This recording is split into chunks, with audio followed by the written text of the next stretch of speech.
Hello students, welcome to the class of English Literature. Today we will discuss Alfred Lord Tennyson's poem Tears, Idle Tears. Before this poem we did another poem, The Lotus Eater, that was also written by Alfred Lord Tennyson. Tears, Idle Tears is taken from the longer poem The Princess, written by Alfred Lord Tennyson. It was published in 1847 and it was a narrative poem. In this poem, in Canto 4, Princess Ida commands her maids to sing this song to pass the time as they take a break from their studies. The poem consists of 4 stanzas of 5 lines each, written in blank verse. इस poem में 4 stanza हैं और हर stanza में 5 lines हैं and these lines are written in a specific type of meter, that is iambic pentameter. So now we start the poem. It is a stanza 1. It begins as, tears, idle tears, I know not what they mean. Tears from the depth of some divine despair rise in the heart and gather in the eyes, in looking on the happy autumn fields and thinking of the days that are no more. In the opening stanza, the poet describes his tears as idle, suggesting that they are caused by no immediate identifiable grief. However, his tears are simultaneously the product of a divine despair, suggesting that they do indeed have a source. They rise in the heart and stem from a profoundly deep and universal cause. The speaker states that he cries these tears while looking on the happy autumn fields.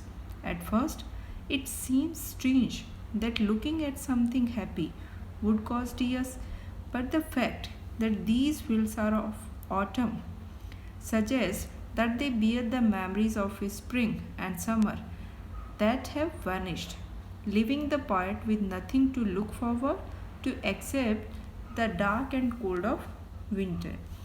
Tennyson laments the days that are no more and describes the past as death in life. Here, poet says, tears, idle tears, I know not what they mean. जो tears हैं, they are idle tears. Idle means tears that cannot be explained. ये जो आंसू आ रहे हैं इनको explain नहीं किया जा सकता. I know not what they mean, कि जो टीयर्स आ रहे हैं वो क्यों आ रहे हैं, उनका क्या मतलब है. आई नो नॉट, ये भी मुझे पता नहीं. Tears from the depth of some divine despair, but there is a source of these tears. इनका कोई ना कोई सोर्स तो ज़रूर है. They are the product of a divine despair. Rise in the heart, ये टीयर्स जो है वो पहले हार्ट में अराइज हुए, then gather in the eyes, और फिर आंखों में इकट्ठे हुए, and in looking on the happy autumn fields. और कब आ रहे हैं ये आंसू, जब जो पॉइंट है वो हैप्पी ऑटम फील्ड्स को देख रहा है. And thinking of the days, and when he thinks about the days that are no more. So there are the past memories, कि पुराने टाइम की कुछ, the days that are no more, उनके बारे में जब सोचा पॉइंट ने, तो ये जो टीयर्स है वो अराइज हुए. So here we can see happy autumn fields. Autumn fields जो है उनको जनरली हम एसोसिएट करते हैं फॉलिंग ऑफ लीफ और सैडनेस के साथ, बट यहाँ ऑटम फील्ड को भी हैप्पी बताया गया है. Secondly, divine despair, there is a alliteration in this word, no not divine despair. And divine despair also suggests a contrast. Despair means निराशा, divine means related to God. तो जो Christian mythology है उसमें despair के लिए कोई space नहीं है. डिविनिटी को वो बहुत ज़्यादा हाई पोजीशन पे मानते हैं. तो how can a divine be despair? Despair cannot be associated with divine. Now stanza 2. Fresh as the first beam glittering on a sail, that brings our friends up from the underworld. Sad as the last which reddens our one that sinks with all we love below the verge. So sad, so fresh, the days that are no more. This is the second stanza of the poem. These tears are as energizing as the first sunbeam hitting the sail of a ship that carries our dead friends back up from the underworld. But these tears are also as sad as the last sunbeam reflecting off the sail of another ship which carries everyone we love away o'er the horizon. It's so sad but also so strong to think about the past. Here is a pattern of unusual adjectives used to describe the memory of the past. In the second stanza, these adjectives are chiastic: fresh, sad, sad, fresh. The memory of the birth of friendship is fresh, whereas the loss of these friends is sad. This when the days that are no more are described as both sad and fresh. तो यहाँ पर जो है उन्होंने simile का use किया है, fresh as the first beam glittering on sail. किसको कंपेयर किया गया यहाँ पे? The days that are no more. उनके बारे में कहा गया है कि they were as fresh as the first beam glittering on a seal.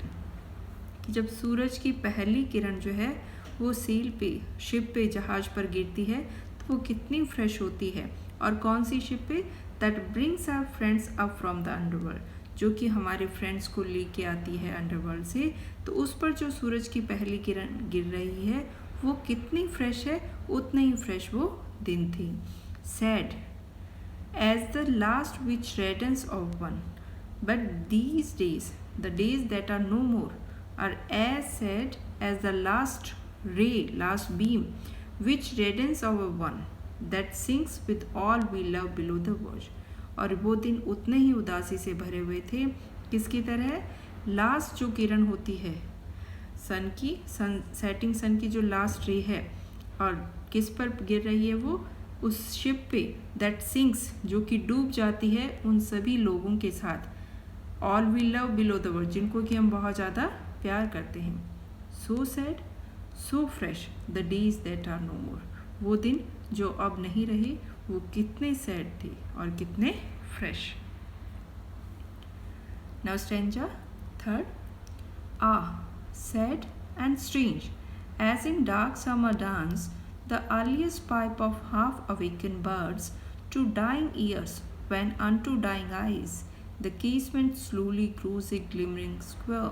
So sad, so strange, the days that are no more.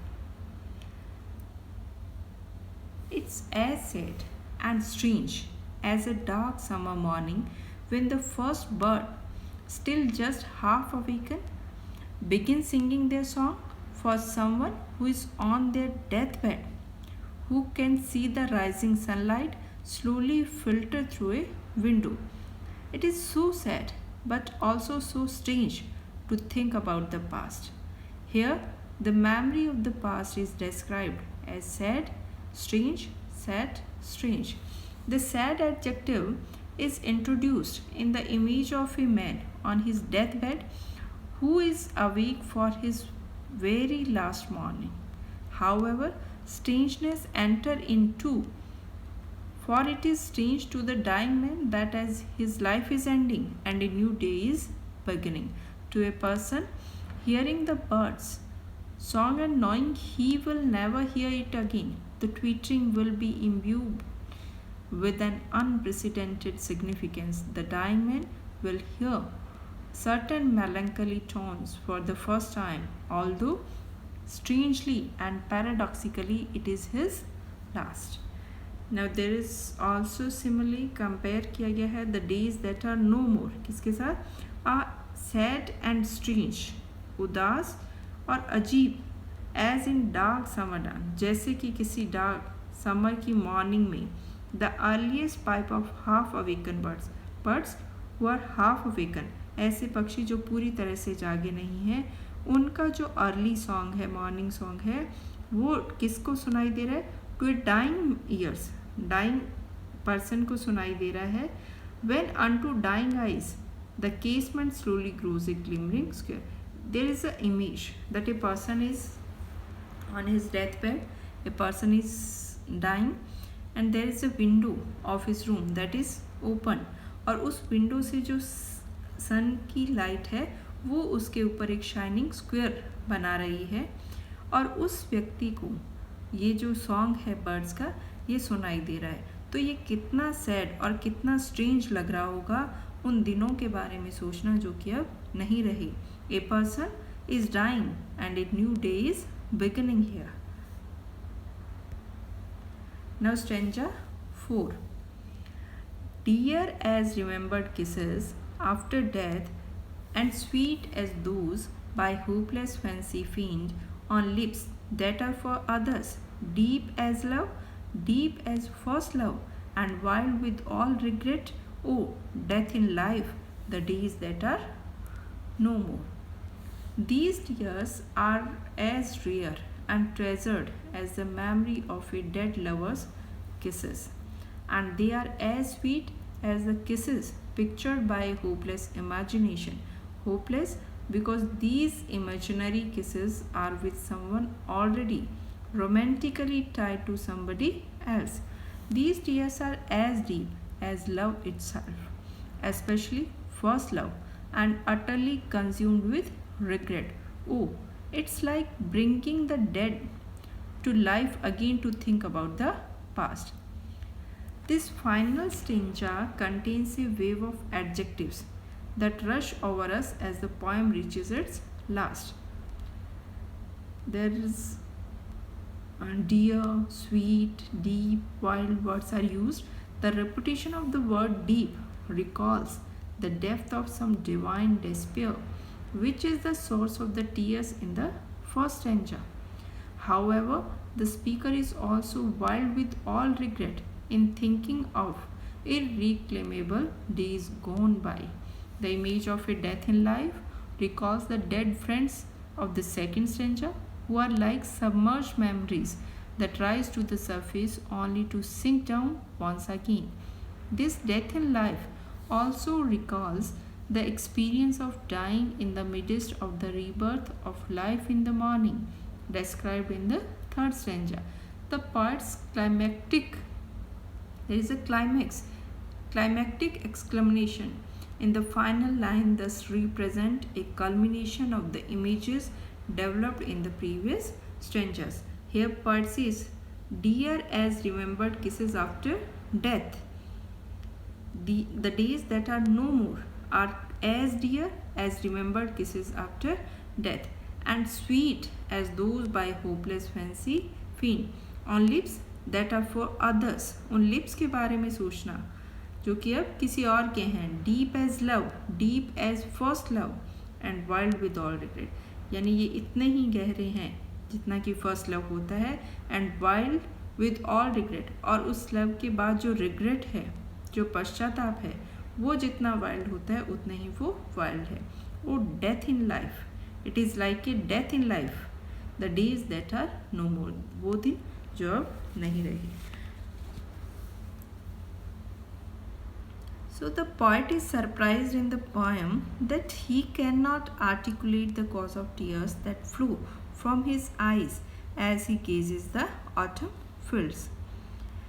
The memories of past happiness are equated by the poet to the memories of kisses of a beloved who is no more or is married to someone else.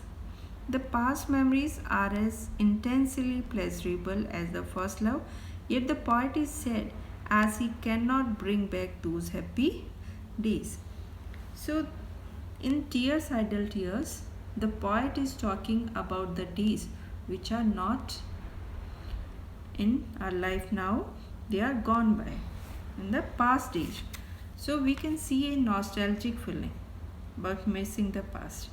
Death in life means a life that is devoid of pleasure and happiness. When we experience the pain of death in life, यानी हम जी तो रहे हैं लेकिन हम एक ऐसा pain feel कर रहे हैं जैसे कि हमारी डेथ है, that is death in life. In this poem, poet has used simile, in almost each stanza. Her stanza में simile का use किया गया है.